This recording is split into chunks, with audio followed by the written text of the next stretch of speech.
Can you help me? Yes, sir. Nah, not that I'm aware of. Okay, I was just wondering why you were filming.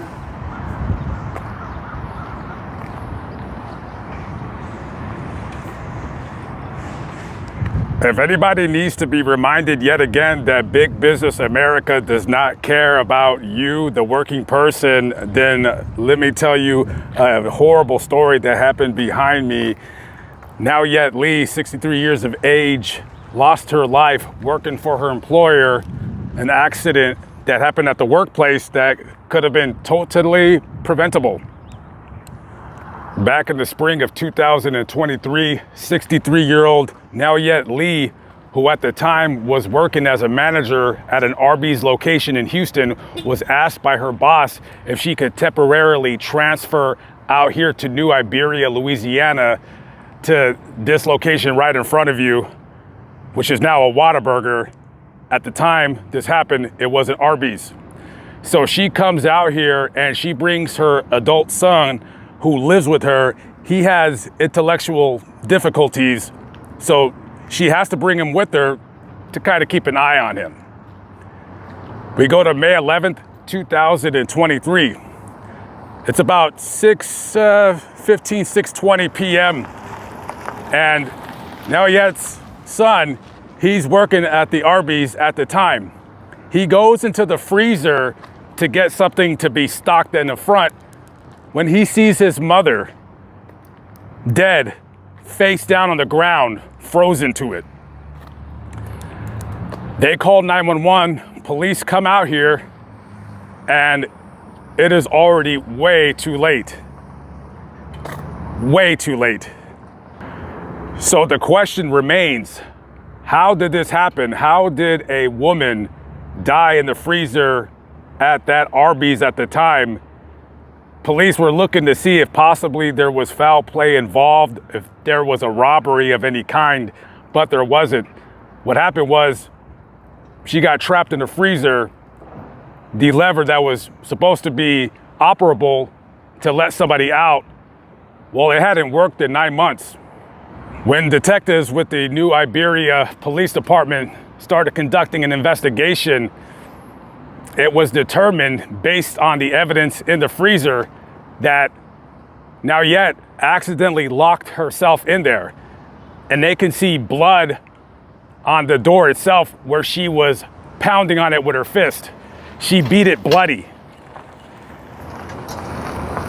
For the last 9 months before her death, the employees at this former Arby's were telling the regional manager, hey, listen, when we go into the freezer to stock it, that lever that's supposed to be depressed to let us out, it doesn't work. So oftentimes when we go into the freezer, we have to prop it up with either a box or whatever. And to open it, we needed to use a screwdriver. So for 9 months, they refused to fix this. Now, in a lot of freezers, I used to work at a few fast food places.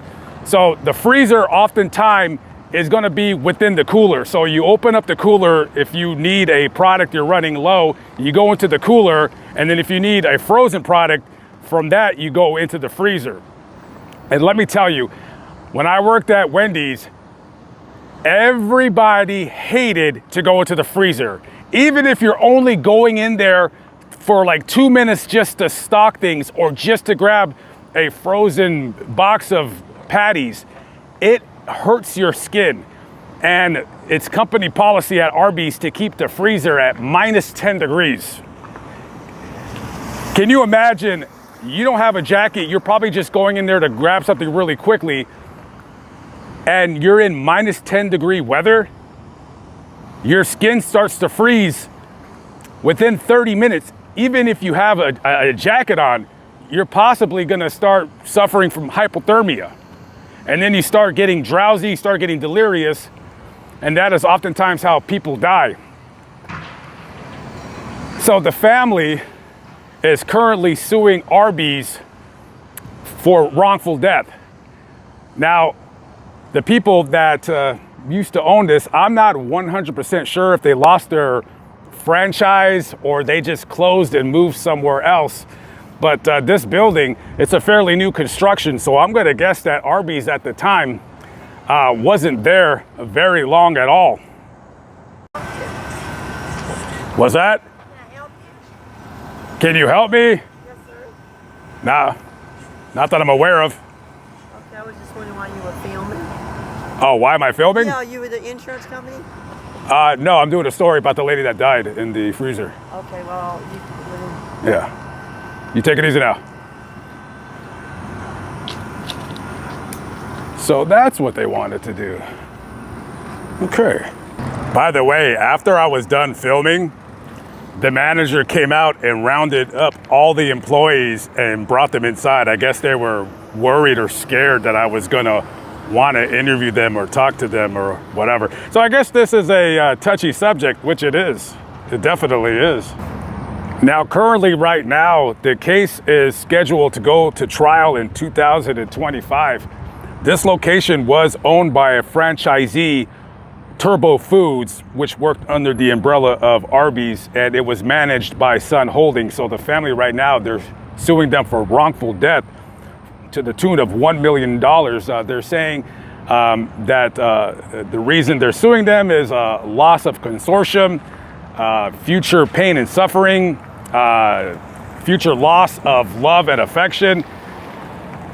$1 million, and these bastards, originally, when they were going to trial, they were trying to go through arbitration, meaning that instead of going to a trial where a jury of 12 people would decide who wins, who loses, and how much you get, they wanted it to be decided by one judge. So they figure if 12 people are going to decide between a big company, which I'm not saying that the people or the persons that owned this place are multimillionaires. They could have owned 10 RBs, they could have owned 1 Arby's, or maybe they owned other things. I don't know. But them already trying to get out of paying this family for something so stupid that could have been easily preventable. And oftentimes in these freezers, they do have some kind of like an emergency lever that's operated to an alarm system. I'm assuming anyways, that they have this in case when these places get robbed or the robbers throw people in the freezer or whatever the case might be, an emergency, they could, press this lever and the door automatically opens. However, that system wasn't working because they didn't have phone lines for the alarm system set up in this place. So you have the owners of this former Arby's who couldn't pay, who knows what, $1,000 to fix it, $500. Absolutely incredible. So I'm not exactly sure right now when the Arby's closed, but this place right now is not open. And it looks like they're gonna open, looks like it could be any day now. So I'm gonna be paying really close attention to what happens in this case. And I hope the family, I was wondering why that guy was like following me. Oh, they're probably going to, anyways, sorry about that. I hope the family gets $10 million. One of the worst ways to absolutely die.